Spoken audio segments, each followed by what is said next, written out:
प्रशांत की पत्नी अपनी बूढ़ी सास को रात के समय गुब्बारे देकर रोड पर बेचने के लिए छोड़ जाती और वो रात 12 बजे तक सड़क पर घूमकर गुब्बारे बेचती रहती। और अगर कभी कुछ गुब्बारे बच जाते तो उसकी बहू उसे खाना न देती और वो भूखी सो जाती। एक रात एक आदमी ने बूढ़ी दादी से सारे गुब्बारे खरीद लिए और ज़्यादा पैसे देकर बोला, दादी सर्दी बहुत है, घर जाकर आराम करो। लेकिन थोड़ी देर बाद उस आदमी को बूढ़ी दादी वहीं दिखाई दी तो वो आदमी उसे गाड़ी में बैठाकर घर छोड़ने गया। वो उस आदमी से कहती रह गई कि मुझे अभी घर नहीं जाना।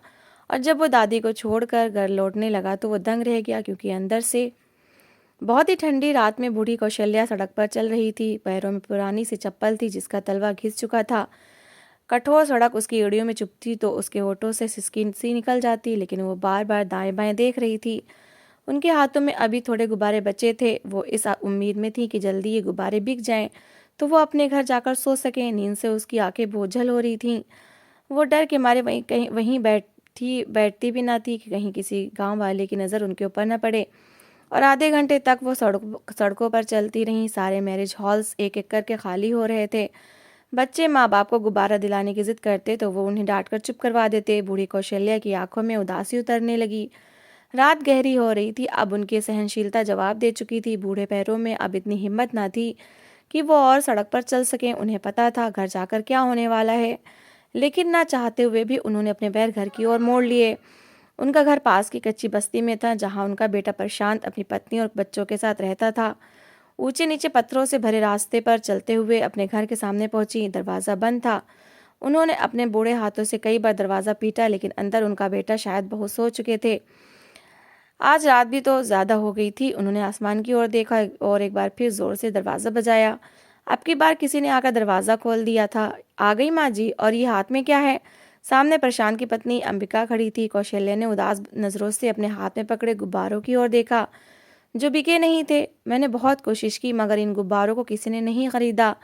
कौशल्या की आवाज़ में उदासी थी। अंबिका को बहुत गुस्सा आया। बुढ़िया, तू कामचोर हो गई है। बस दिन रात सिर्फ खाना खाने और चादर ओढ़कर सोने का पता है। अगर थोड़ी सी देर बाहर गुब्बारे बेचने पड़ जाते हैं तो मजाल है कि थोड़ी सी मेहनत कर ले। तू जानती है कि प्रशांत की कमाई में घर चलाना मुश्किल है। अभी अंदर आकर खास खास कर हमारा सोना हराम कर देगी और दवाइयाँ मांगती रहेगी। दवाइयाँ पैसों से आती है। कितने पैसे लाई हो आज?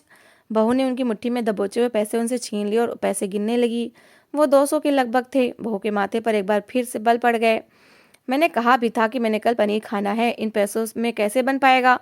अब तेरी सजा यही है कि तू सारी रात यहीं गेट के बाहर खड़ी रहे। कल इन सारे गुब्बारों को बेचना, तभी मैं घर के अंदर आने दूंगी। अंबिका ने कटाक से उनके मुंह पर दरवाजा बंद कर दिया। कौशल्या की आंखों में आंसू आने लगे। बाहर बहुत सर्दी थी। उनके शरीर पर कोई मोटा कपड़ा भी न था।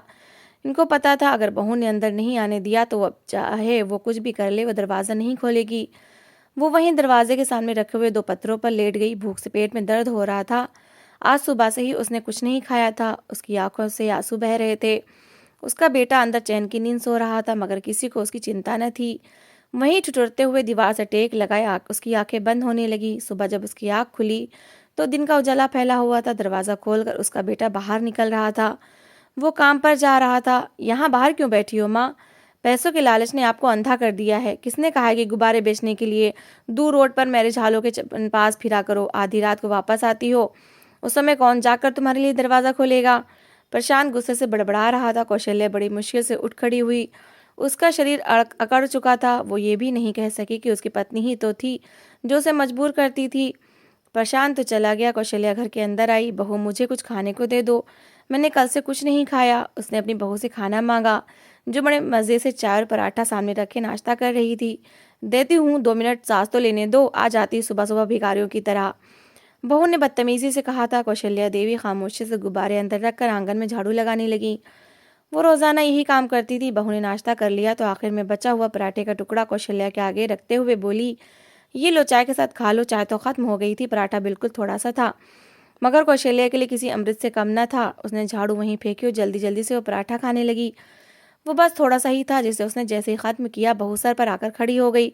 जल्दी से सफाई खत्म करो और प्रशांत के कपड़े धो, पूरे सप्ताह के कपड़े जमा हैं। अंबिका ने कपड़ों का एक ढेर नल के पास जमा करके रख दिया। बूढ़ी कौशल्या में हिम्मत तो ना थी, लेकिन बहू से बहस करने का वो सोच भी ना सकती थी। अंदर बहू का छोटा मुन्ना जाग गया था और वो बड़बड़ाते हुए अंदर जाकर उसे उठाने लगी। कौशल्या खामोशी से नल के पास आकर कपड़े धोने लगी। कपड़े धोते धोते शाम हो गई। उस दोपहर अंबिका ने चावल बनाए थे। उन चावलों में से उसने दया दिखाकर आधी प्लेट कौशल्या को भी दे दी। शाम हुई तो प्रशांत के आने से पहले अंबिका जल्दी से अंदर से गुब्बारे ले आई। ये लो बुढ़िया, जल्दी से इन गुब्बारों को फुला और चलो तुम्हें सड़क पर छोड़ाऊं। आज रविवार है, ज्यादा लोग मिलेंगे। ये सारे गुब्बारे आज बिक जाने चाहिए। मैं बता रही हूँ, अगर एक भी गुब्बारा बचाकर घर लाई तो मैं खाना नहीं दूंगी, अंबिका ने धमकी देने वाले अंदाज में कहा। कौशल्या की आंखों में आंसू आने लगे। उसे आज बुखार भी महसूस हो रहा था। जैसे तैसे करके वो गुब्बारे फुलाने लगी। अंबिका ने बूढ़ी कौशल्या का हाथ पकड़ा और वो गुब्बारों को उठाए उठाए बाहर आ गई। अंबिका ने मनपसंद जगह चुनकर वहां कौशल्या को छोड़ दिया। रात 12 बजे से पहले घर ना आना और सारे गुब्बारे बेचकर आना। अंबिका ने आंखें निकाली और घर वापस चली गई। बूढ़ी कौशल्या यूं ही सड़कों पर फिरने लगी। कभी किसी को गुब्बारा लेने के लिए कहती और कभी किसी को। कोई इस बूढ़ी औरत को गुब्बारे बेचते देखता तो दया दिखाते हुए गुब्बारे खरीद लेता। आज किस्मत अच्छी थी, कौशल्या के सारे गुब्बारे बिक गए। वो जल्दी फ्री हो गई, लेकिन सड़क पर बैठकर 12 बजने का इंतजार करने लगी। वो अंबिका से बहुत डरती थी। 12 बजे तो वो अपने घर आई। कई बार दरवाज़ा बजाने के बाद अंबिका ने बाहर निकलकर दरवाज़ा खोला। कौशल्या के हाथ खाली थे। उन्होंने जल्दी से नोट अंबिका की तरफ बढ़ा दिए। उसकी आंखें चमक उठीं। अरे वाह, आज तो सारे गुब्बारे बिक गए। उसने कौशल्या का हाथ पकड़ा और उसे अंदर ले गई। वो आज नींद और भूख से निढाल हो रही थी। अंबिका ने एक रोटी उनके सामने रखी तो वो जल्दी जल्दी खाने लगी। खाना खाते ही वो चादर ओढ़कर लेटने लगी तो अंबिका आ गई। अरे अरे, अभी से सोने की पड़ी है, अभी तो रात शुरू हुई है। मैं सारा दिन काम करके थक गई हूँ, ये मेरा मुन्ना संभालो। आखिर दादी की भी कोई जिम्मेदारी होती है। अंबिका ने अपने 6 महीने का बच्चा कौशल्या की गोद में रख दिया, जो बुरी तरह से रो रहा था। कौशल्या हक्का बक्का रह गई। अंबिका तो ये जा वो जा कमरे की कुंडी लगाकर आराम से सो गई थी। वो छोटा सा बच्चा रोता बिलखता ना खुद सो रहा था, ना ही कौशल्या को सोने दे रहा था। वो बेचारी उसे चुप कराने की कोशिश में हलकान हुए जा रही थी। उन्हें खुद को नींद आ रही थी, लेकिन बच्चे को गोद में लिए बैठना भी मजबूरी थी। वो कभी दाएं ओर झूलने लगती और कभी बाएं और। अचानक उसे नींद का एक झोंका आया तो बच्चा गोद से फिसलकर नीचे जा गिरा। बच्चा जोर जोर से रोने लगा। दूसरे कमरे में अंबिका और प्रशांत भागते हुए आए। क्या कर दिया माँ मेरे बच्चे को? क्या जान से मारने की कोशिश कर रही हो? अंबिका लपक कर आगे आई तो प्रशांत भी बोला। पहली दादी ऐसी देखी है जो माँ बाप की अनुपस्थिति में बच्चे को मारती पीटती रहती है। माँ अगर 2 मिनट उसे अपने पास लिटा लेती तो हम भी सुकून से सो जाते। सारा दिन अंबिका बेचारी घर के काम करती है, आप तब भी उसकी मदद नहीं करती। अभी थोड़ी देर बच्चा ही पकड़ लेती। प्रशांत ने हद कर दी। कौशल्या की आंखों में आंसू आने लगे। घर के सारे कामकाज तो अंबिका दिन भर उनसे करवाया करती थी। सिर्फ खाना बनाने किचन में ना जाने देती थी, क्योंकि उसे डर था कि खाना बनाते समय कहीं कौशल्या खुद ना खा ले। अंबिका चिढ़कर अपना बच्चा उठाकर कमरे में चली गई थी, जबकि कौशल्या थकन और नींद से निढाल पीछे गिरते ही सो गई। रात आधी से ज्यादा तो बीत चुकी थी। सुबह होते ही अंबिका ने फिर से कौशल्या को उठा दिया और घर के कामकाज करवाने लगी। कौशल्या बर्तनों का एक ढेर धोने में लगी थी। जब उन्हें दरवाजे पर किसी की आवाज़ सुनाई दी, उनके अंदर खुशी की एक लहर दौड़ गई। वो जल्दी से बाहर निकली तो उन्होंने देखा दरवाजे से अंदर उनकी इकलौती बेटी कुसुम आ रही थी। उसकी शादी दूसरे शहर में हुई थी और आज वो पूरे 2 साल बाद मिलने के लिए घर आई थी। कौशल्या ने आगे बढ़कर अपनी बेटी को गले से लगा लिया, जबकि अंबिका ने कुसुम को देखते ही मुंह बना लिया था। आ गई ये भी, पहले माँ क्या कम थी कि अब बेटी भी यही डेरा डालकर बैठ जाएगी। मैं बता रही हूँ कुसुम, शाम से पहले पहले अपने घर वापस चली जाना। हमारे हालात इतने अच्छे नहीं कि तुझे और तेरे बच्चों को खिला सकें। अंबिका ने ऊंची सी आवाज़ लगाई तो कुसुम शर्मिंदा सी हो गई। माँ, मैं तो सिर्फ तुमसे मिलने आई थी। कितने समय के बाद तुम्हारा चेहरा देख रही हूँ। कितनी कमज़ोर हो गई हो। कुसुम ने माँ के ठंडे बर्फ जैसे हाथ अपने हाथों में लिए तो कौशल्या उसे चुप करवाने लगी। वो तो बेटी को देखकर ही खुश हो गई थी। सारा काम खत्म करके ही कमरे में जाना, कुसुम के साथ सर जोड़कर बुराइयां करने न बैठ जाना। अंबिका ने एक बार फिर आवाज़ लगाई। कौशल्या बेबसी से रोने लगी। कुसुम भाभी की तेज़ी से चलती हुई जबान के सामने हैरान हुए जा रही थी। कौशल्या कुसुम को अपने साथ किचन में ही ले गई। वो माँ के साथ बर्तन धुलवाने में मदद कराने लगी। घर के सारे काम कुसुम ने कौशल्या के साथ करवाए। माँ, भाभी आपसे सारे काम करवाती हैं, आपकी ऐसी उम्र तो नहीं है कि काम कर सकें। कुसुम ने माँ के फटे हुए हाथों को देखा था। उसकी आंखों में आंसू आने लगे। कौशल्या भी रो पड़ी। मैं क्या करूँ, मैं बहुत मजबूर हूँ। अगर मैं उसके काम नहीं करूँगी या उसकी बात नहीं मानूंगी तो वो मुझे घर से निकाल देगी। मेरे पास रहने के लिए और कोई ठिकाना नहीं, और मैं प्रशांत से भी बहुत प्यार करती हूँ। उसके बगैर कैसे रहूँगी? कौशल्या ने कहा तो कुसुम आंसू पीकर रह गई। वो खुद भी भरे पूरे ससुराल में रहती थी, माँ को अपने साथ नहीं ले जा सकती थी। दोपहर में खाना बना तो अंबिका ने माँ बेटी के लिए कुछ न छोड़ा। कुसुम बेचारी शर्मिंदा होती हुई चटनी बनाने लगी। उसी चटनी से कौशल्या और कुसुम ने रोटी खाई। शाम हुई तो अंबिका गुब्बारों का ढेर उठाकर कमरे के अंदर चली आई। अब ये मत कहना कि आज बेटी आई है तो बाहर नहीं जा रही। ये सारे गुब्बारे पकड़ो और जल्दी बेच कर आओ। कल मैंने बाजार जाना है, मुझे पैसों की ज़रूरत है। अंबिका ने कहा तो कुसुम हैरान रह गई। इतनी सर्दी है बाहर, माँ बाहर क्या करने जाएंगी? उसने पूछा तो अंबिका ने एकदम आगे बढ़कर उसे कहा, तुम हमारे घर की बातों में मत बोलो। माँ जी रोज़ गुब्बारे बेचने जाती हैं और आज भी जाएंगी। और ख़बरदार जो जल्दी आने की कोशिश की कि तुम्हारी बेटी आज घर में है। अपने समय से आना और सारे गुब्बारे बेच कर आना। अंबिका ने एक बार फिर उन्हें धमकी दी और कमरे में चली गई, जबकि कुसुम की आंखों में आंसू भर आए थे। माँ इतनी सर्दी है कि कमरे से बाहर नहीं निकला जा रहा, आप सड़कों पर ये गुब्बारे कैसे बेचेंगी? कौशल्या मुस्कुराते हुए बोली, तू चिंता मत कर, मैं जल्दी घर आ जाऊंगी, फिर हम दोनों ढेर सारी बातें करेंगे। कुसुम ने बेबसी से सर हिला दिया। कौशल्या की पूरी कोशिश थी कि आज वो जल्दी गुब्बारे बेचकर घर चली जाए ताकि वो अपनी बेटी से कुछ बातें कर सके। सुबह तो वैसे भी उसने अपने घर वापस चले जाना है। बेबसी सी सड़क पर इधर उधर टहलते हुए वो गुब्बारे बेचने के लिए आवाजें लगाने लगी। वो एक सुनसान सड़क पर जा रही थी। अंधेरे और बुढ़ापे के कारण उन्हें ठीक तरह से दिखाई भी नहीं दे रहा था। अनजाने में ही उसका पांव सड़क पर सोए हुए कुत्ते की दुम पर जा पड़ा। कुत्ता तुरंत पलटा और जोर से भौंकने लगा। कौशल्या बुरी तरह से डर कर रह गई। कुत्ते के भौंकने की आवाज सुनते ही उसके आसपास बैठे हुए साथी भी सचेत हो गए थे। थोड़ी देर के बाद कुत्तों का एक पूरा झुंड कौशल्या पर बुरी तरह से भौंक रहा था और उसे काटने के लिए लपक लपक कर आगे बढ़ रहा था। कौशल्या बुरी तरह से घबरा गई। उन्होंने भागने की कोशिश की, लेकिन बूढ़ी टांगे ठीक से चल भी नहीं सकती थी। वो भागती कैसे? बूढ़ी कौशल्या ने मदद के लिए लोगों को बुलाना शुरू कर दिया।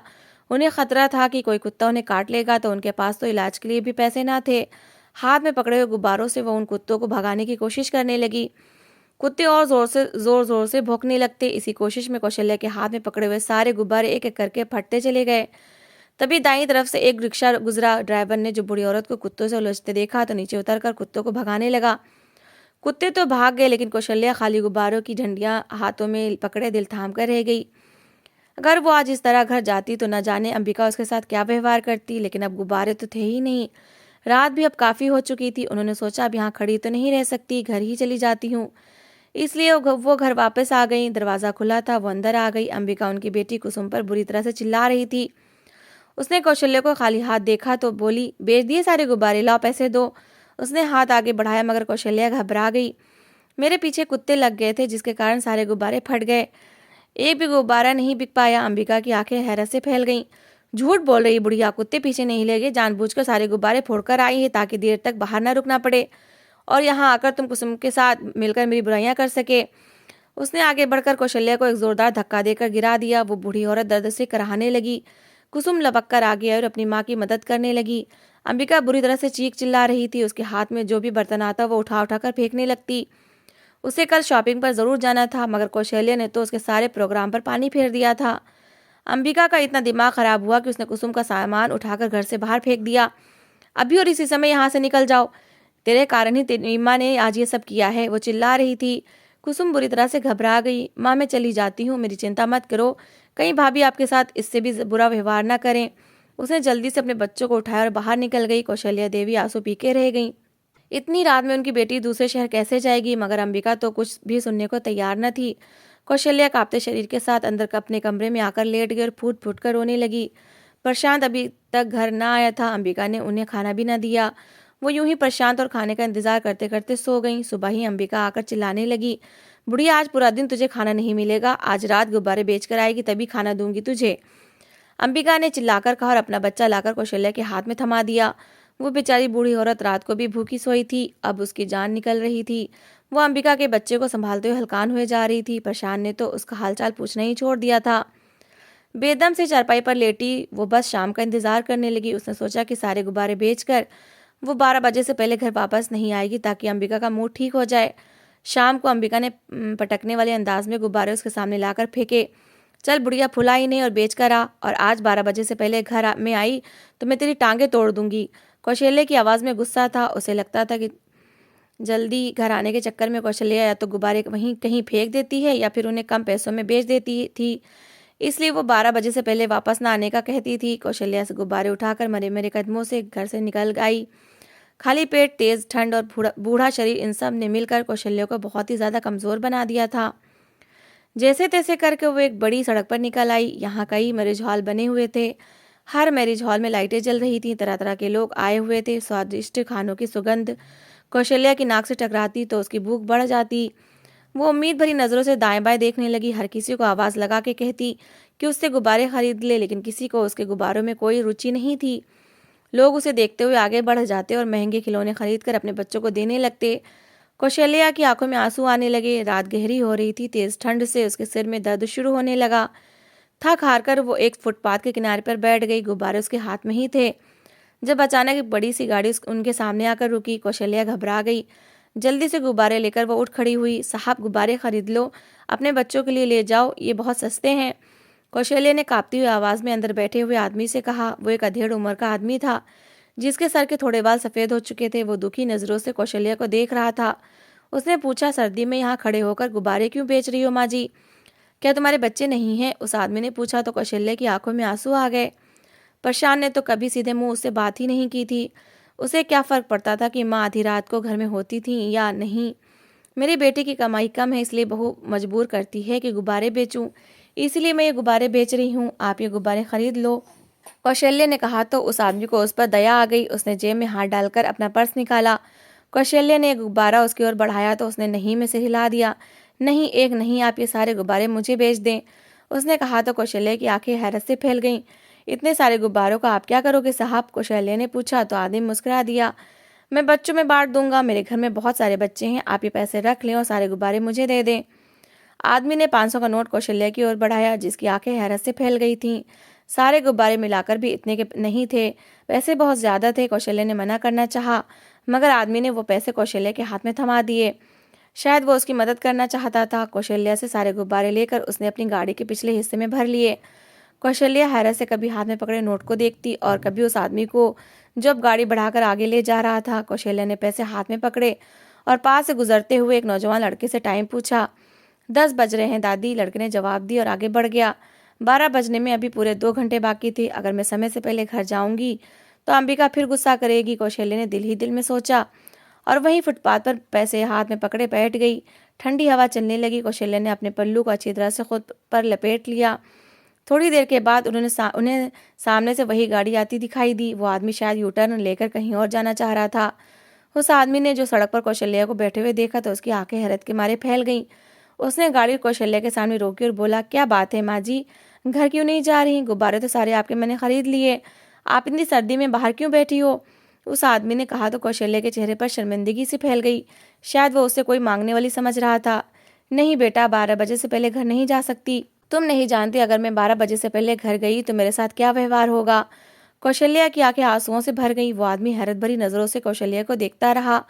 उसे शक तो हो रहा था कि कहीं औरत मांगने वाली या कोई और ना हो, लेकिन उनकी हालत बता रही थी कि वो बहुत दुखी हैं। टूटी हुई चप्पल, फटे हुए कपड़े और तेज ठंड में कांपता हुआ कमजोर शरीर। आदमी ने गाड़ी का दरवाजा खोला और कौशल्या से बोला, आप अंदर बैठ जाए, मैं आपको आपके घर छोड़ देता हूँ, चिंता ना करे, कोई आपको कुछ नहीं कहेगा। कौशल्या ने बहुत मना किया, लेकिन उस आदमी ने जबरदस्ती कौशल्या को गाड़ी के अंदर बिठा दिया। कौशल्या ने उसे अपने घर का रास्ता बताया तो आदमी ने सीधा गाड़ी ले जाकर उनके घर के सामने रोक दी। घर टूटा फूटा और कच्चा सा था। आदमी को कौशल्या के घर की हालत का पता चल गया, मगर वो हैरान था कि आखिर औरत जल्दी घर क्यों नहीं जाना चाहती थी। कौशल्या कांपते हुए गाड़ी से नीचे उतरी। बेटा, तुम मुझे जल्दी घर ले आए हो, लेकिन मुझे जल्दी नहीं आना चाहिए था। ना जाने मेरी बहू मेरे साथ क्या करेगी। वो घबरा रही थी, लेकिन आदमी कुछ ना बोला। कौशल्या ने कांपते हाथों से दरवाजा खटखटाना चाहा, मगर दरवाजा खुला तो वो अंदर चली गई। आदमी कुछ देर तो खड़ा रहा, लेकिन अंदर से कोई आवाज नहीं आई। शायद वो औरत कोई ड्रामा कर रही थी। उसने सोचा और गाड़ी स्टार्ट करके वापस जाने लगा, लेकिन तभी अंदर से एक जोरदार चीख की आवाज सुनाई दी। ये चीख कौशल्या की थी। वो आदमी घबरा गया, जल्दी से अपनी तरफ का दरवाजा खोलकर नीचे उतरा और खुले दरवाजे से अंदर चला गया और सामने का दृश्य देखते ही उसके पैरों के नीचे से जमीन निकल गई। सामने एक जवान औरत ने बूढ़ी कौशल्या को बालों से पकड़ रखा था और उसे जोर जोर से झटके दे रही थी। सच सच बता, आज कहाँ गुब्बारे फेंक कर आई है? आज इतनी जल्दी वापस कैसे आ गई? जब मैंने कहा था कि 12 बजे से पहले घर वापस नहीं आना तो तू कैसे आ गई? मुझे तेरे मनहूस अस्तित्व से ही नफरत है। जब तक तू घर में होती है मेरी तबीयत खराब रहती है। सारा दिन के बाद थोड़ी देर के लिए घर से निकलती है तो वहां से भी कोई ना कोई ड्रामा करके वापस आ जाती है। बता, कहाँ गए आज के गुब्बारे? इतनी जल्दी तो नहीं बिक सकते। वो औरत चिल्ला रही थी और कौशल्या को बुरी तरह से झंझोड़ रही थी। कौशल्या ने मुट्ठी खोलकर पैसे उससे देना चाहे, लेकिन वो काँप कर रह गई। उसकी मुट्ठी में तो पैसे तो थे ही नहीं, वो रास्ते में कहीं कहीं गिर गए थे। अब तो अंबिका को पक्का विश्वास हो गया था कि कौशल्या झूठ बोल रही है और गुब्बारे कहीं फेंक कर घर वापस आ गई है। उसने कौशल्या को एक जोरदार झटके से जमीन पर गिराया और लातों से उसे मारने लगी। आदमी जो दरवाजे के पास खड़ा यह सारा दृश्य देख रहा था, एकदम से आगे बढ़ा। छोड़ो इसे, क्यों इस बूढ़ी औरत को मार रही हो? क्या लगती हो तुम इसकी? आदमी ने पूछा तो अंबिका घबरा गई। आज तो किस आदमी को भी साथ ले आई है? इस उम्र में भी तेरे ये लक्षण है? आने दे, आज तेरे बेटे को तेरी सारी करतूतें बताती हूँ। अंबिका जोर से चिल्लाई तो आदमी और कौशल्या दोनों ही बुरी तरह से शर्मिंदा हो गए। ये एक अच्छा आदमी है बेटा, इसी ने तो मुझसे सारे गुब्बारे खरीदे थे, लेकिन पता नहीं वो पैसे कहाँ गिर गए, कौशल्या कांपते हुए कह रही थी। जबकि उस आदमी को अच्छी तरह पता चल गया था कि ये कौशल्या की बहू है जो उनके साथ इतना बुरा व्यवहार करती है, और यही वो औरत है जो कौशल्या को मजबूर करती है गुब्बारे बेचने के लिए। वो आदमी आगे बढ़कर बोला, खबरदार जो अब इस बूढ़ी औरत को तुमने कुछ कहा तो। मैं ऐसी ही बूढ़ी औरतों के लिए वृद्धाश्रम में काम करता हूँ। हम लोग ऐसे बूढ़ों को अपने आश्रम में शरण देते हैं जिनके रिश्तेदार तुम्हारे जैसे लालची और स्वार्थी होते हैं। अब अगर तुमने इस औरत को हाथ लगाया तो मैं पुलिस को बुलवा लूंगा और सारी जिंदगी के लिए तुम्हें जेल में बंद करवा दूंगा। आदमी ने आगे बढ़कर बूढ़ी कौशल्या को उठाया तो उसकी आंखों में आंसू बह रहे थे, जबकि अंबिका हक्का बक्का सामने खड़ी थी। चलो माँ जी, मैं तुम्हें अपने साथ लेकर जाऊंगा। अगर इस घर में तुम्हारी जगह नहीं तो हमारे आश्रम में बहुत से बूढ़े लोग रहते हैं, आप भी वहाँ वहाँ खुशी खुशी रह लेना। उस आदमी ने कहा तो अंबिका घबरा गई। नहीं नहीं माँ जी, कोई कहाँ लेकर जा रहे हो? ये मेरे सारे घर के काम करती हैं, मेरे बच्चों को संभालती हैं और गुब्बारे भी तो बेचती हैं। इसके बगैर मेरे घर की सारी व्यवस्था खराब हो जाएगी। अंबिका ने उन्हें रोकने की बहुत कोशिश की। जैसा अत्याचार तुम अपनी सास पर करती हो, शुक्र करो मैंने पुलिस को नहीं बुलाया, अब तुम्हारा इनसे कोई रिश्ता नहीं रहा। मैं इन्हें लेकर जा रहा हूँ। आदमी ने कौशल्या का हाथ पकड़ा और उन्हें लेकर घर से बाहर निकल आया। अंबिका चिल्लाती रही, लेकिन अब कौशल्या भी इस घर से परेशान हो चुकी थी। जिस घर में उन्हें प्यार तो क्या इज्जत भी नहीं मिलती थी, वहां उनका क्या काम था? वो उस आदमी के साथ उस वृद्धाश्रम में आ गईं। वहां उसके जैसे कई बूढ़े आदमी और औरतें रहती थीं। कौशल्या का दिल वहां लगने लग गया और कुछ ही समय में उनका स्वास्थ्य भी पहले से अच्छा हो गया। उस आदमी ने उन्हें अपनी माँ बना लिया था और बिल्कुल किसी माँ की तरह ही उनकी सेवा करता था। कौशल्या को इस वृद्धाश्रम में अपने घर से कहीं ज्यादा आराम मिलता था और अब उसने अपना बाकी जीवन इसी आश्रम में बिताने का निश्चय कर लिया था। तो दोस्तों, इस कहानी को लेकर आपकी क्या राय है कमेंट बॉक्स में ज़रूर बताएं। और अगर आपको हमारी आज की कहानी अच्छी लगी हो तो प्लीज़ इसे लाइक ज़रूर करें। अगर आपने अभी तक हमारे चैनल को सब्सक्राइब नहीं किया तो ज़रूर कर लीजिए। तो मिलते हैं ऐसी ही एक और मोटिवेशनल कहानी के साथ। Thanks for watching.